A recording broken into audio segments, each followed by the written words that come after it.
everybody, welcome up to the commentary box for the Sunday race review for the 2020 Belgium Grand Prix. A race that, admittedly, Megan Birch had its up and down moments, but we've got the replay of it on our screens in front of us. It was a lot more of the first 20 laps or so was like, oh my god, this is a great race, and after that it was like, oh. Boring. Yeah. If you wanted to know who won, well, it's just below me here. It's the usual top three. A lot of things have happened recently where it's been that gif going around of, or the meme as they call it nowadays, it's going around of the fact that the Harry Potter, Professor McGonagall saying, why, whenever there's something going on, is it always you three? And it's been Hamilton, Bottas and Verstappen. And that is exactly the same top three that's happened today. And it's just like, how much more can we take of this going forward? Given how much we took of the previous people, I say a lot. Ferrari before and Red Bull. Yeah. I miss the days of Brawn, where they were dominant for 6 races, and it was the fight back of the underdog in 2009. That was a great season, and ever since then we've been going through dominant phases. Red Bull, 4 years, 4 drivers and 4 constructors championship. Mercedes now on for 7 in a row in both. It just gets a little bit boring. Little bit boring, yeah.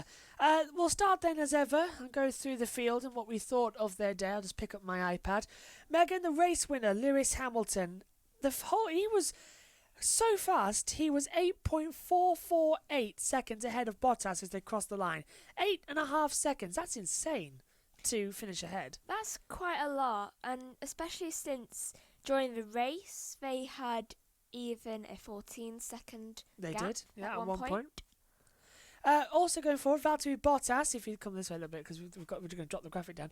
Valtteri Bottas finished in 2nd place. He had an okay race, but team orders early on sort of prevented him from running anymore.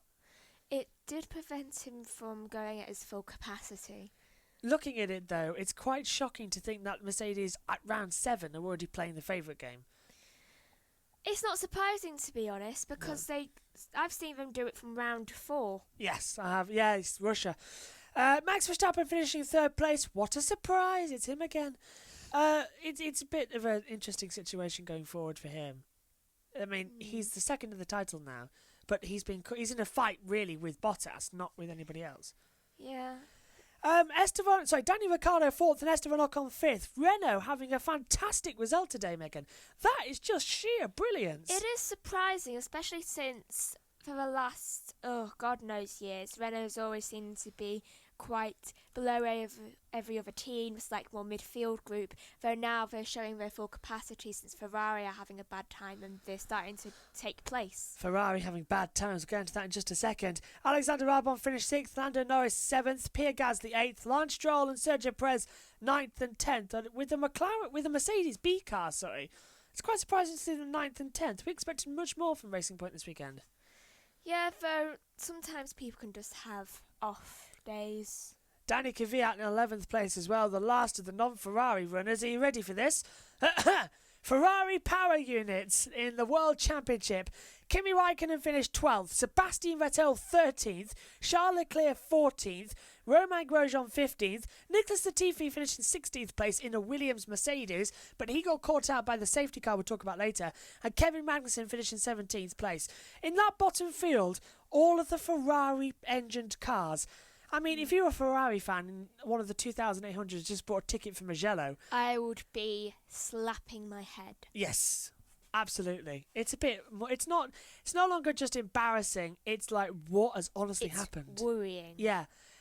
Dad raised it in commentary earlier on as well. Ian Birch isn't with us in the presentation lineup this weekend, but he was in the commentary box.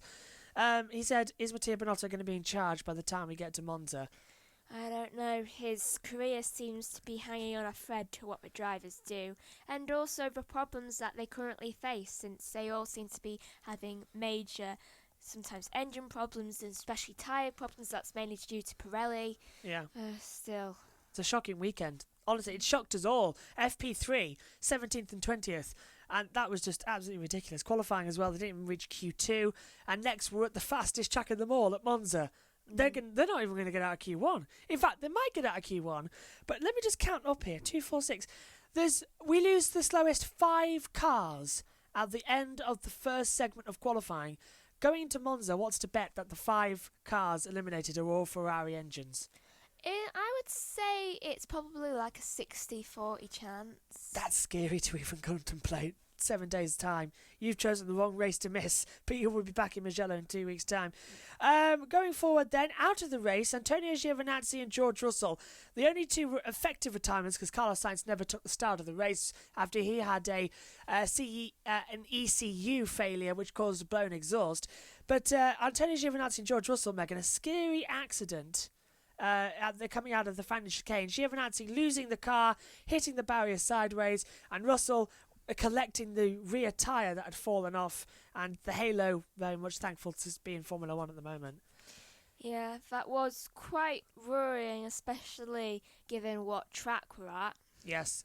Are you surprised they didn't stop the race? I mean, I was surprised they didn't stop I it. was very surprised since it put a lot of risk to punctures, and Yeah. I was surprised no one actually got a puncture during That the too. race. Me too. I'm surprised that didn't happen either. I'm surprised they didn't stop the race at all.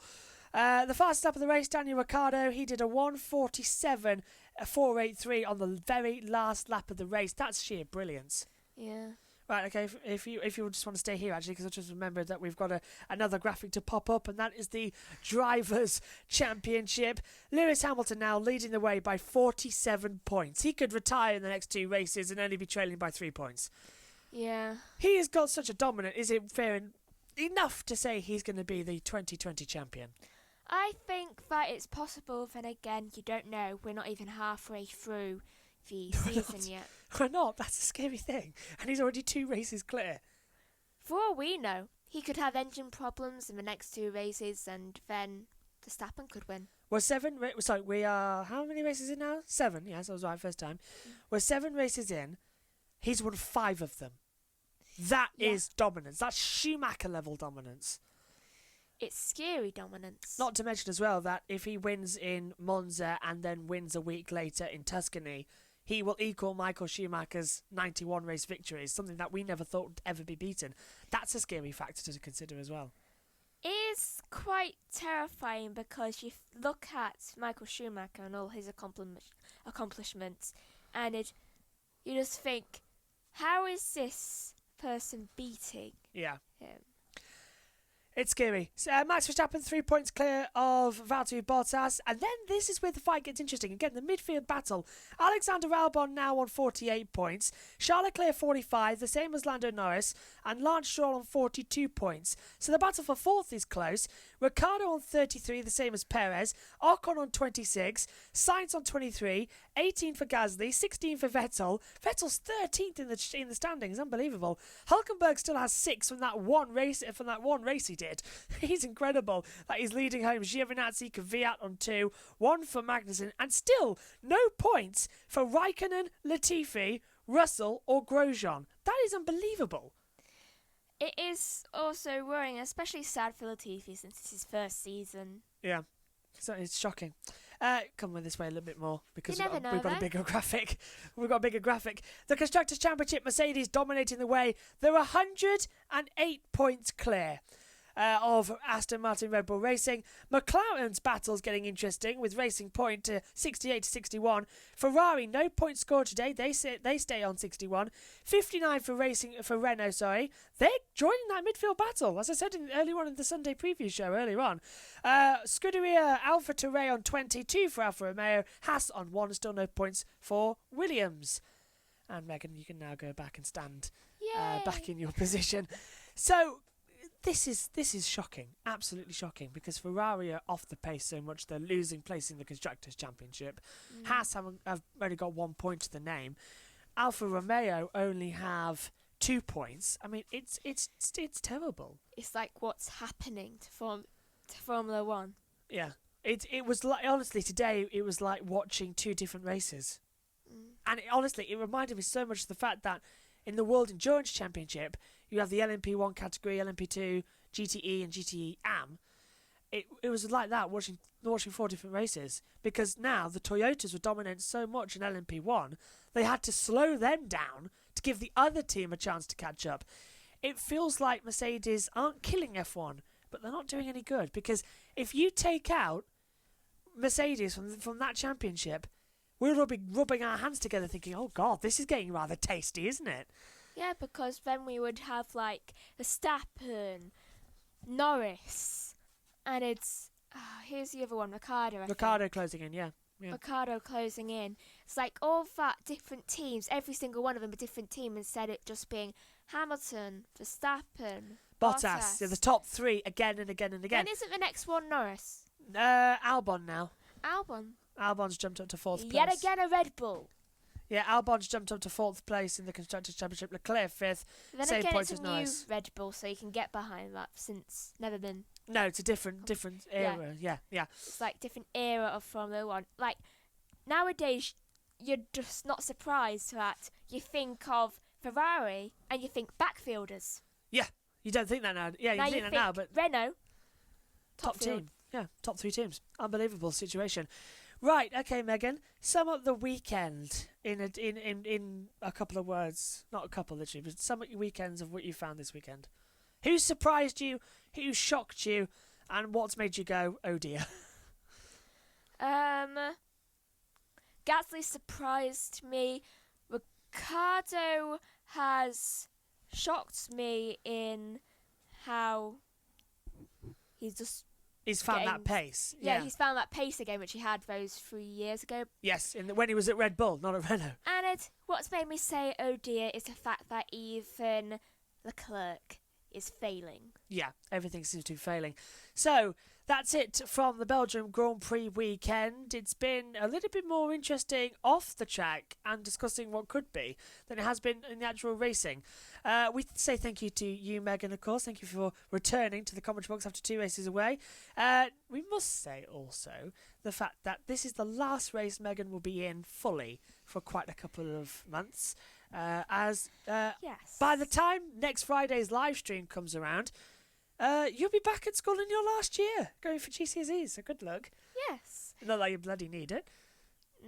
But good luck, and we'll see you on a couple of live streams because we're doing a few more races throughout the year, and we'll see you in commentaries as well and programmes. But this is the last time you'll be in fully. I mean, we will see you in 2 weeks' time, but after that, God knows when we'll see you I've got next. to crack down on even more of my GCSEs, especially since I never got the chance to complete my art BTEC last year because the pandemic got in the way, so now I'll have to be adding that into my equation as well to get a BTEC done. So you see why we're not letting her in the commentary box. So Ian Birch will be alongside me in the commentary box next weekend for the Italian Grand Prix at Monza. Megan, fastest race of the year. Just under an hour and 15 minutes to complete it, usually in the dry. High-speed track.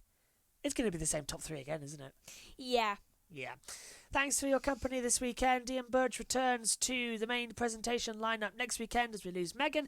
And then all three of us will be back together for the Tuscan Grand Prix in 2 weeks' time for Ferrari's 1005. That should be fun. I'm looking forward to that.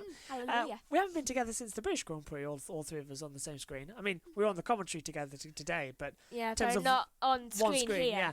So we'll be back. Well, I will be back next week for the Italian Grand Prix. Thursday weekend preview will be at 8 o'clock on Thursday. Don't forget that you can join me and Dad live for the first practice commentary. That will be at 9:55 on the Friday morning. Don't know, you'll be in period 1 by then. Followed then on the Friday. Depends what time it is. Yeah, 9:55. Yeah, it should be. 9:55. I'll be in period 2. Period 2. We'll be in FP1. Then, of course, you'll join us on the Friday evening for the Friday practice review. That's at 8 o'clock as well. The Saturday practice review will be at 1:30. The Sunday race preview will be at 1:30 as well. Give you a run up to the race for the countdown to the lights out. And then the Sunday race review will be at 9 o'clock on the Sunday evening. And Megan returns the following week. Thanks for your company this weekend, Megan. Well, how to sum up this weekend in my own words. Mercedes came here expecting to have a close fight with Red Bull. Unfortunately, that didn't turn out because Mercedes turned up to 11 and had dominance. Next time up, though, there's no party modes. Let's see what happens as Formula One tries to level the gap between the top three teams, although Ferrari has been off this weekend. From us all here, though, thanks for your company. Good night.